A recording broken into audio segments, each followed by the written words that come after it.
Bonjour, alors pour ceux qui ne me connaissent pas, je m'appelle Lucille Rosard et je travaille comme coach de vie. C'est-à-dire que je vous accompagne à trouver votre bonheur. Ce que je veux partager aujourd'hui, c'est la structure pour atteindre ses objectifs. Elle est simple et peu de gens la connaissent. Alors prenons un exemple. Imaginons qu'une femme arrive dans mon cabinet, me dise je suis pas très heureuse en couple, j'aimerais que mon mari change. Bon, déjà le premier point, il faut que l'objectif soit 100% sous votre responsabilité. Donc si elle me dit je veux que mon mari change, je vais dire c'est bien mais c'est pas sous votre responsabilité. Ok. Donc ça veut dire que quand vous dites que votre mari change, vous êtes peut-être pas très heureuse dans cette relation de couple. Oui, je suis pas très heureuse. Alors racontez. Ben voilà, depuis qu'on a 3 enfants, on est surtout dans le rôle père-mère, on n'a plus de temps pour nous, plus le travail, plus la vie. Bon, ok. Elle va définir là, c'est un peu ce qui va pas, hein, et puis je vais lui demander, alors vous voudriez quoi? Vous voyez, là, à...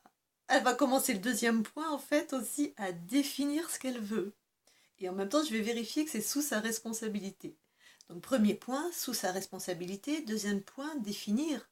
C'est quoi pour elle une vie de couple heureuse, épanouie, ou ce qu'elle va mettre comme mot. Donc, elle va dire, par exemple, j'aimerais au moins une fois par mois pouvoir aller manger avec mon mari, tous les deux, qu'on se retrouve en tête à tête, qu'on retrouve notre lien femme-mari, aimé, amoureux, amant, tout ça. Ok, super. Que vous alliez en moyenne une fois par mois au restaurant, tous les deux, ça vous plairait? Oh ouais, ça me plairait, super. Ok.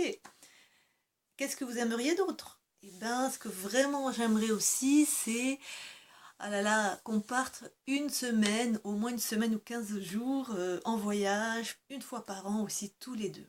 Ah ok, donc ça vous ferait vraiment plaisir. Ah ouais, ça j'adorerais. Et vous aimeriez partir dans quelle destination? Ah là, j'aimerais tout de suite, là, plutôt au soleil, où il fait beau, où on serait tous les deux, ça serait vraiment bien. Donc, on va arrêter là pour définir l'objectif de cette femme, mais vous voyez, elle commence à définir ce qu'elle veut. Elle n'a plus déjà envie de changer son mari. Elle dit qu'elle veut en gros plus de temps avec l'homme qu'elle aime. Et comment c'est défini concrètement? Une fois par mois en moyenne au restaurant, avec lui en tête à tête, et un voyage par an aussi en amoureux. Donc vous voyez, premier point, sous sa responsabilité, elle ne veut plus changer son mari, elle commence à redéfinir ce qu'elle veut, elle. Deuxième point, elle commence à le définir concrètement. On, on voit un peu ce que ça veut dire pour elle, une vie de couple épanouie. Troisième point, il faut que ça soit défini sensoriellement, c'est-à-dire qu'il faut le vivre, son objectif. Prenons, prenons le voyage qu'elle veut faire une fois par an avec son mari. Imaginons que je travaille là-dessus, que je l'accompagne un peu là-dessus. Voilà, je vais lui dire, bon allez, imaginez, c'est bon, vous avez vos 3 enfants, ils sont gardés, ils sont en sécurité avec grand-mère, grand-père, peu importe, tout va bien pour eux. Vous êtes partis, vous êtes aux Seychelles, ça vous va? Enfin, c'est elle qui va définir la destination, hein. Donc je lui dis, allez, vous êtes où? Aux Seychelles. Ok, super. Alors allez-y, je vais lui dire, voilà, vous êtes bien, vous êtes où? Ah, je suis sur mon transat, j'ai un super jus de fruits tout frais à côté de moi, il fait bon, il y a un petit vent, il y a mon mari qui est à côté, je lui tiens la main comme ça sur le transat, on est bien, on sort de l'eau, on est vraiment détendu, on a tout le temps devant nous, on est vraiment ensemble, on se retrouve. Vous voyez comment elle commence à rentrer dans l'expérience? Elle n'est pas en train de me raconter avec sa tête. Oui, alors voilà, on est parti à 18 h, l'avion, 7 heures d'avion, on a atterri là, et l'hôtel, c'est un 5 étoiles. Non, ça, c'est bien, mais c'est pas ce qu'on fait là. Faut qu'elle soit dans l'expérience, faut qu'elle la vive, faut qu'elle la vibre. Comme ça, je vous ai parlé des connexions neuronales dans ma première vidéo, si vous ne l'avez pas vue, allez la voir. Elle est en train de créer des connexions, et son cerveau, il est déjà aux Seychelles. Donc, il y a une part d'elle, celle qui est moteur, celle qui va vers, celle qui crée les solutions, va déjà mettre en place toutes les stratégies pour y aller. Donc premier point sous sa responsabilité, on va en reparler. Deuxième point, défini sensoriellement. Si possible avec les 5 sens. Par exemple, si elle avait son cocktail, je lui aurais dit, il a plutôt quel goût? Il est sucré, avec une toute petite pointe d'amertume comme j'aime, et puis un petit peu de menthe. C'est bon. Voilà. Je l'inviterai à entendre le bruit des vagues peut-être, ou voilà. Allié aux Seychelles. Troisième point, il faut que ça puisse être vérifiable concrètement. par exemple, si ça c'est vérifiable. Moi, de l'extérieur, que ce soit une amie, son thérapeute, peu importe, je peux vraiment checker qu'elle va une fois par mois au restaurant avec son mari, qu'elle part en voyage une fois par an avec son mari. Vous voyez, c'est vérifiable. Ça, c'est très important. Si elle était restée à une vie de couple épanouie, je lui dis comment je vérifie, moi, comment je sais, enfin, faut qu'elle m'explique ce que c'est qu'une vie de couple épanouie pour elle, hein. Donc, en fait, les 3 points sont liés. Donc, premier point, 100% sous sa responsabilité. Vous allez me dire, et vous auriez raison, son mari peut refuser, il n'a peut-être pas envie d'aller au restaurant avec elle, il n'a peut-être pas envie d'aller en voyage. C'est tout à fait vrai.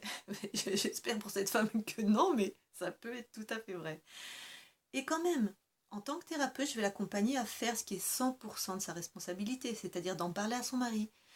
Franchement, un couple qui s'aime, si la femme vient, elle dit écoute, mon homme, t'es mon homme, je t'aime, je t'adore, et j'aimerais vraiment retrouver notre vie sensuelle, amoureuse, amant, maîtresse, et j'aimerais qu'on aille passer tous les ans une semaine, soit aux Seychelles, soit au Canada. Vraiment, c'est important pour qu'on continue d'être heureux ensemble, pour que je continue d'avoir vraiment tout cet élan pour toi. Si son mari l'aime, vous pensez qu'il va dire non? Ça peut, hein, mais bon, après, on travaillera autre chose. Donc voilà, 100% de sa responsabilité, c'est qu'elle va générer la demande, elle va se positionner en femme, elle va avoir une discussion, elle va parler pareil pour le resto. Ça, c'est 100% de ce qu'elle peut faire. Après, bien sûr, l'autre va dire oui ou va dire non. Ça s'appelle la vie. On n'a pas de pouvoir là-dessus. Mais moi, en tant que thérapeute, c'est voilà où je vais l'accompagner. Deuxième point, définir sensoriellement. Donc ça, je vais l'accompagner en hypnose, voilà, en transe, elle va vivre l'expérience et elle aura à le faire tous les jours, au moins 5 minutes chez elle. C'est à faire tous les jours, en même temps, et être aux Seychelles tous les jours, je pense que ça va, ça devrait aller. Et après, voilà, défini facile, enfin vérifiable concrètement, bon ben ça voilà, un jour elle va revenir dans mon cabinet, elle va me dire j'y suis allée, et ben je dis super quoi. Donc voilà les 3 points essentiels quand vous avez un objectif. Vraiment le définir dans tous les détails, le vivre tous les jours et qu'il soit vérifiable par quelqu'un d'autre que c'est fait ou que c'est pas fait. Ça permet aussi de vérifier que l'objectif est bien expliqué. Je vais, je vais être honnête avec vous, je vais pas dire que de le faire seul, c'est simple. Moi, j'ai 20 ans, 25 ans de pratique et il y a encore des objectifs où je galère et il faut que j'aille voir quelqu'un qui m'accompagne parce que des fois on se roule dans la farine. S'il y a un objectif qui n'est pas atteint, en général, c'est qu'il y a une petite peur qui traîne ou un petit quelque chose. C'est pas toujours vrai, mais en général, voilà. Donc, soit vous êtes bien installé, vous êtes bien centré, vous êtes bien dans votre bonheur et vous allez le faire, c'est super. Soit vous êtes un peu moins centré et quand même vous allez commencer à apprendre de penser de cette manière, de vivre de cette manière, de commander vos objectifs comme, de cette manière. Faites-le. Je ne dis pas que c'est simple, mais c'est rudement efficace et vous allez être surpris par les résultats. Voilà, j'espère que cette deuxième vidéo vous a plu. Partagez à vos amis. Euh, Faites-vous aider si vous n'arrivez pas à les atteindre, mais vraiment, il y a des super coachs, il y a des super thérapeutes. C'est vraiment un métier magnifique. Donc, allez les voir. Arrêtez de penser que c'est un métier pour les fous. C'est pas du tout ça. Moi qui travaille comme infirmière en psychiatrie, je sais ce que c'est qu'accompagner des gens qui ont des pathologies psychiatriques. C'est pas du tout la même chose. Donc, non, les thérapeutes, c'est pour vous aider dans votre quotidien à être plus heureux ou à être profondément heureux. Voilà, je vous remercie énormément déjà pour les premiers commentaires absolument magnifiques et qui m'ont touché sur ma première vidéo. Et je vous dis à bientôt pour une troisième.